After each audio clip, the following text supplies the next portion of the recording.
जो भी आपको दिखता है ना, पहली चीज़ ये होती है ये समझना कि हमको स्किन के लिए जाना कब है। आपके जो बाल हो गए, आपके नाखून हो गए, है ना, वो सब कुछ इसके अंदर है। अच्छा, यानी बाल और नाखून भी स्किन होता है? जो आपको दिख रहा है ना, जो आपकी पूरी बॉडी में आपको दिखता है, वो सब स्किन के ही अंडर है। अच्छा,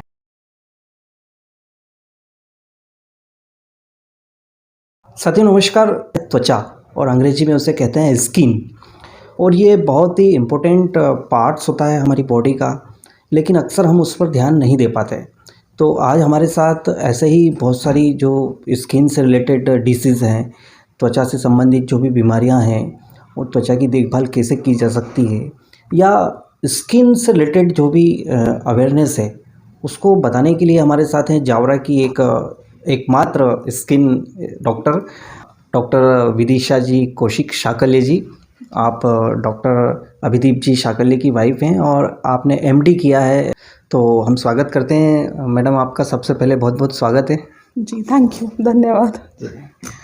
तो सबसे पहले तो आपके बारे में हम जानना चाहेंगे। आप स्किन की स्पेशलिस्ट हैं, तो क्या एजुकेशन होता है, कैसे डॉक्टर बना जाता है स्किन का, वो बताइए। ठीक है, सबसे पहले जो होता है एमबीबीएस ही होता है ना, प्लेन एमबीबीएस करते हैं। अच्छा। उसके बाद आपका होता है एमडी का एग्ज़ाम। अच्छा। तो जो एमडी होती है वो मैंने डर्मा में की हुई है। ओके। है ना, तो वो स्किन की स्पेसिफिक ब्रांच हो जाती है। अच्छा। जैसे आपके एमडी मेडिसिन होते हैं, एमडी सर्जरी होता है ना, ऐसे ही एमडी स्किन का भी होता है। तो ऐसे बस एमडी की डिग्री की हुई है। अच्छा। है ना, और एमबीबीएस जो है मेरा वो देहरादून से है। मैं बेसिकली उत्तराखंड से हूँ। है ना, फिर शादी यहाँ पे हुई है। बाकी मेरा जो एमबीबीएस यहाँ का हो गया देहरादून का, और एमडी जो है मेरा वो कोल्हापुर का है, महाराष्ट्र से। अच्छा। हाँ। यानी आपने उत्तराखंड, महाराष्ट्र और मध्य प्रदेश तीनों स्टेट में आपने अपना हाँ। और मैंने जो कॉस्मेटिक सीखा था वो मैंने पंजाब में सीखा हुआ है। अच्छा। पंजाब में एक्चुअली कॉस्मेटिक का ना बहुत ज़्यादा ट्रेंड है। अच्छा। तो पंजाब भी मैंने किया था, 6 महीने का किया था। अच्छा। तो आपने बचपन से ही सोच लिया था डॉक्टर बनने का, या वो स्टोरी क्या है थोड़ा? पापा ने अच्छा। पापा डॉक्टर है मेरे। ओके। पापा डॉक्टर थे, तो पापा का ऐसा था कि मुझे डॉक्टर ही बनाना है। हम वही सुन के बड़े हुए थे और वैसे ही था बस। अच्छा। तो एमबीबीएस कहाँ से हुआ आपका? देहरादून जॉली ग्रांट करके है एक। अच्छा। HIMS बोलते हैं उसको, Himalayan institute of medical sciences. Okay. हाँ जी। तो स्किन का आपने कैसे सोचा? एमबीबीएस तो हो गया, लेकिन आपने स्किन को ही सिलेक्ट किया? वो खुद भी सोचना पड़ता है कि आपको इंटरेस्ट किस साइड है। ओके। तो मेरे को मतलब पापा का ऐसा था कि आप गायनी करो, गायनी करो। गायनी मुझे पर्सनल लेवल पे नहीं पसंद था। ओके। मुझे नहीं जाना था उसमें। तो मुझे बेस्ट ब्रांच मतलब मुझे ये लगी। और सेकंड मेरी चॉइस वही थी, पीडियाट्रिशियन, मतलब जो बच्चों के डॉक्टर होते हैं वही वाली चीज़। तो फर्स्ट यही थी स्किन की। तो ये जो स्किन का जो काम होता है, जो डर्मेटोलॉजिस्ट जिसको बोला जाता है, तो उसका क्या काम होता है, मतलब वो क्या करता है? स्किन में आपकी ना जो भी आपको दिखता है ना, पहली चीज़ ये होती है ये समझना कि हमको स्किन के लिए जाना कब है। आपके जो बाल हो गए, आपके नाखून हो गए, है ना, वो सब कुछ इसके अंदर है। अच्छा, यानी बाल और नाखून भी स्किन होता है? जो आपको दिख रहा है ना, जो आपकी पूरी बॉडी में आपको दिखता है, वो सब स्किन के ही अंडर है। अच्छा। ठीक है। फिर जो हमारे STDs आ जाते हैं, है ना, मतलब आपके ग्रॉइंस के या इंटरनल इन्फेक्शंस जो आते हैं, महिलाओं के जो भी आते हैं, है ना, वो सब इसके अंडर ही आते हैं। अच्छा। जो भी आता है, पेशाब में जलन हो गया, ये सब हमारे अंडर ही आता है। अच्छा, यानी कई बड़ा दायरा है इसका, डर्मेटोलॉजिस्ट। हाँ, मतलब चमड़ी का जहाँ जहाँ तक रोल है ना, जैसे आपका जो नाखून का हिस्सा है वो आपकी चमड़ी की ही एंडिंग है ना, तो वो हमारे ही अंडर है, ऐसा है। तो जावरा में आप एकमात्र अभी डर्मेटोलॉजिस्ट हैं? हाँ। तो कैसा लगता है आपको, मतलब क्या? ऐसे मतलब स्पेसिफिक ऐसे कुछ सोचा नहीं कि अकेली हूँ या क्या है। आते हैं, जैसे एक डॉक्टर मितेश अग्रवाल भी आते हैं। अच्छा। है ना, तो विजिट पे है यहाँ पे, है ना, पर ये होता है कि आप एक स्टेबल वो देते हो कि भाई आपका एक स्टेबल सेटअप है ना, तो उसका आपको प्रॉफिट तो मिलता है। तो अभी मतलब क्या क्या फैसिलिटीज़ आप देती हैं, आप किस किस तरह का ट्रीटमेंट करती हैं, थोड़ा वो भी बताइए। मेरे यहाँ पे आप कहो सफ़ेद दाग, सोरियासिस, एक्जिमा, है ना, फोड़े, फुंसी, बाल झड़ना, आपका किसी भी कारण से बाल झड़ना, है ना, इवन पोस्ट प्रेगनेंसी भी हेयर फॉल होता है, बाल झड़ते हैं, है ना, तो वो सब चीज़ें हो गई हैं। फिर आपका लेज़र है मेरे पास अभी, है ना, मस्से वगैरह निकाले जाते हैं, तो एक लेज़र मशीन उसकी है। एक है ये जो बाल अपने एक्स्ट्रा जो ग्रोथ होती है ना, वो निकालने की मशीन भी अपने पास। अच्छा, हाँ, तो अभी किसी लेजर के में कान यही पे है। आ गए या और कोई बॉडी का ऐसा पार्ट कहीं जहाँ पर भी, उसको जैसे कंट्रोल करना है। फीमेल्स को फेस पे चाहिए है ना, किसी को हाँ। अपर लिप्स पे चाहिए, किसी को भी जैसा चाहिए हाँ। उस हिसाब से, मतलब फुल बॉडी पे आपको जहाँ की ग्रोथ के लिए चाहिए तो वो आपका परमानेंट हो जाता है कि आपकी हेयर रिमूव हो गए, ऐसा। बहुत अच्छा, बहुत अच्छी जानकारी दे रहे हैं मैम। तो मैम जैसे हेयर फॉल का आपने बताया, तो आप थोड़ा शॉर्ट में हमको बताइए इसके क्या क्या कारण होते हैं, मतलब हेयर फॉल जो होता है उसका कारण ही क्या होता ठीक है। है, मैं आपको कोई बता व्यक्ति अगर आपके पास आता है तो वो किस तरह से उस चीज़ को कंट्रोल कर सकता है। हेयर फॉल का एक तो होता है आपका हार्मोनल, ठीक है, मतलब आपके हार्मोन्स ही गड़बड़ होते हैं जिसकी वजह से होता है, ठीक है। तो वो कंट्रोल करना थोड़ा टफ होता है, उसमें आपको ऐसा है कि आपको ट्रीटमेंट प्रॉपर लेना चाहिए। अच्छा। ऐसा नहीं है कि हमने 10 दिन किया, 15 दिन किया और हम सोचे हमको रिजल्ट मिल गया, ऐसा नहीं होता है ना। हेयर फॉल में सबसे पहली चीज़ है कि आपको थोड़ा सा टाइम आपको देना रहता है, ओके। ठीक है। एक होता है न्यूट्रिशन की कमी की वजह से, जो कि आप एक तरह से कह सकते हो कि कॉमन वो होता है, यानी जो खाने पीने न्यूट्रिशन में की कमी। हाँ, क्योंकि अभी जो खाना पीना होता है ना अपना, वो इतना अच्छा नहीं होता है। हाँ। जितना पहले टाइम में होता था ना कि सब लोग दूध पी रहे हैं, घी खा रहे हैं, अभी वैसा नहीं कर पाते हैं, तो इसलिए, है ना। तो ये वाला अभी मोस्ट कॉमन आता है, जैसे पोस्ट प्रेगनेंसी हो गया, वही जो मैं बोल रही हूँ, है ना। तो उस टाइम भी बहुत ज़्यादा हेयर फॉल होता है, तो इसी या फिर कुछ कारण भी होते हैं, जैसे एक दो बीमारियां होती हैं जिनमें भी हेयर फॉल होता है।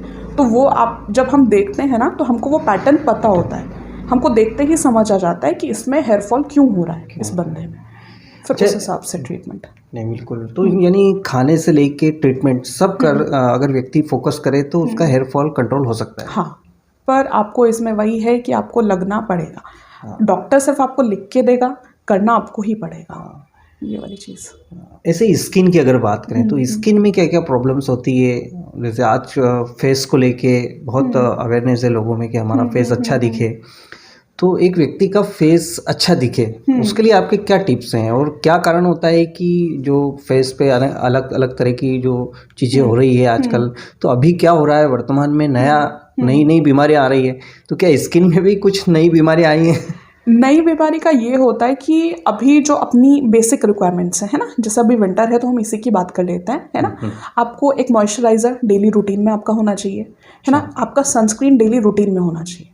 अच्छा। मतलब आप ऐसा सोचो कि हम बिल्कुल घर में रह रहे हैं, हम धूप में जा ही नहीं रहे हैं, हमको नहीं नीड है, ऐसा नहीं होता है। आपको सब कुछ ही लगता है। टैनिंग एक्चुअली आपको जो सनरेज आ रही है ना आपकी, अगर वो रूम में भी सनरेज आ रही हैं तो वहाँ भी आपको कुछ ना कुछ टैनिंग होती है ना। तो आपको सनस्क्रीन रेगुलर चाहिए, आपको मॉइस्चराइजर चाहिए, यही आपके बेसिक होता है। मतलब आप बेसिक कर लोगे तो कुछ चीज़ें जो है, जैसे आपके रिंकल्स हैं, है ना, रिंकल्स आप बचा सकते हो। मतलब कम होंगे। देखो, एक एजिंग है जो उम्र के हिसाब से होनी ही है, उसको आप नहीं रोक सकते हो, पर उसको आप कम कर सकते हो। आप केयर करोगे तो वो कम होगी, आप नहीं करोगे तो फिर तो वो होना ही है। यानी आपके पास आ जाएंगे तो कुछ तो उसको कंट्रोल हो जाएगा। हाँ बिल्कुल, या फिर आप घर में भी, या जैसे भी आप, एक वो होता है ना कि बेसिक नॉलेज आपको बस पहले होनी चाहिए, है ना। बाकी चीज़ों के लिए तो हम हैं ही यहाँ पे। आप एटलीस्ट बेसिक तो चालू करें पब्लिक। तो वो थोड़े से सीक्रेट टिप्स बताइए ना कि व्यक्ति घर पे ही कर ले। टिप्स बस वही होता है कि आपको मॉइस्चराइजर चाहिए। और एक मेन चीज़ जो हम लोगों को भी अभी देखने आती है ना, एक होता है ये बेटनोवेट क्रीम। अच्छा। बेटनोवेट सी करके क्रीम आती है, जिसको हर कोई लगा लेता है कि हमको गोरे होने के लिए किसी ने भी ये क्रीम दे दी है, किसी ने भी सजेस्ट कर दी। उसके जितने साइड इफेक्ट होता है वो हमको ठीक करने में 2 महीने से लेके हमको 6 महीने भी लग जाते हैं। और होता क्या फीमेल्स का कि उन्होंने लगाया, 15 दिन बाद उनको ऐसे दिखा वो तो बहुत फेयर हो गई हैं, उससे ज़्यादा और बहुत बेकार हो जाता है। इसमें स्टेरॉइड होता है, ये नहीं यूज़ करना चाहिए। यानी कुछ तो भी प्रयोग नहीं करना चाहिए। हाँ, नहीं करना चाहिए। अच्छा, कई लोग जैसे नींबू घिस के लगा लेते हैं या पता नहीं क्या क्या लगाते हैं। हम एडवाइस नहीं करते, क्योंकि मैं आपको, देखो अभी ऐसे तो नहीं बताऊंगी कितने केसेस आते हैं या क्या होता है, पर केसेस आते हैं। इवन शादी 2 दिन बाद शादी है, आज उन्होंने कुछ कर लिया, मेरे पास ऐसे भी केसेस आते हैं। हाँ, सही इवन है। अभी रिसेंट में मेरे पास एक दुल्हन आई थी, उन्हीं कपड़ों में। तो उसका ऐसे था कि मैम मेरे को ठीक कर दो, और मेरी शादी है, कल शादी है, आज मेरा फंक्शन चल रहा है। सही है, वो तो बिल्कुल एकदम, अगर उस समय अगर स्किन खराब होगी तो फिर। हाँ एग्जैक्टली। तो वो क्या होता है कि घर में नहीं करना ज़्यादा बेटर होता है कि आप एक बार कंसल्ट कर लो, आपका स्किन का टाइप कैसा है, आपको वो चीज़ें सूट करेंगी नहीं करेंगी, ऐसा। अच्छा मैम, ये जो सोप होता है, नहाने का सोप हुआ या बालों में लगाने का तेल हुआ, इसको लेके भी मतलब एक ये कि जो टीवी पे ऐड आ रहा है या जो देख रहे हैं या किसी ने बोल दिया कि ऐसा कर लो, तो इसमें क्या आपका सजेशन है कि इसका सिलेक्शन कैसे होना चाहिए? हाँ, इसमें ऐसा रहता है कि आप ना जो भी यूज़ करो वो थोड़ा माइल्ड हो, ठीक है। अगर आप कॉस्मेटिक में जाते हो तो डव एक्चुअली माइल्ड है, डव और पियर्स जो है ना वो माइल्ड सोप आती है। डिटॉल स्ट्रॉन्ग है, डिटॉल अच्छी स्ट्रॉन्ग है। और जो आपका एक कॉन्सेप्ट होता है कि डिटॉल से मतलब आपके एकदम सब बैक्टीरिया मर जाएंगे, सब हो जाएंगे, ऐसा नहीं होता, वो सब सोप करती हैं। अच्छा। ठीक है, डिटॉल स्ट्रॉन्ग है, लाइफ बॉय स्ट्रॉन्ग है, ये काफ़ी स्ट्रॉन्ग है ना। ये मतलब ऐसा है कि आप मानो लाइफ बॉय जो है वो बिल्कुल वॉशरूम्स में यूज़ होती है, पब्लिक प्लेस पे, ओके। है ना, वो इतनी स्ट्रॉन्ग है। तो आप अगर घर में हो अपना नॉर्मल सोप जो यूज़ करते हो वो इधर आप तो मेडिकेटेड करो मॉइस्चराइजर वाली, अदरवाइज आप ये डव जैसा कर लो, डव कर लो, पियर्स कर लो। तो इससे स्किन को जो है थोड़ी सी केयर मिलती है जो हाँ हाँ, मॉइस्चराइजर का एक्चुअली बहुत बड़ा रोल रहता है। अच्छा। अगर आप नॉर्मली भी मॉइस्चराइज कर रहे हैं ना स्किन, तो आपकी बीमारियां काफ़ी कम होती हैं स्किन की। ओके। अच्छा, हेयर का जो ऑयल होता है तो ऑयल लगाना चाहिए, यानी कई लोग बोलते हैं कि ऑयल लगाइए, सप्ताह में एक बार लगाइए, कोई बोलता है कि मत लगाइए। नहीं, ऑयल का कॉन्सेप्ट ऐसे है कि उस ऑयलिंग से ना आपको सिर्फ वो जो आप मसाज देते हो वो मसाज बेनिफिशियल होती है। ओके। इसलिए एडवाइस ये होता है कि आप ऑयलिंग करो, है ना, उसके बाद हेड वॉश ले लो। लगभग वीक में कितनी बार वो आप कितने भी बार कर सकते हैं, अनटिल एंड अनलेस आपको हेयर फॉल नहीं हो रहा है। अगर आपको हेयर फॉल है तो आपको ऑयलिंग बिल्कुल एडवाइस नहीं होती है।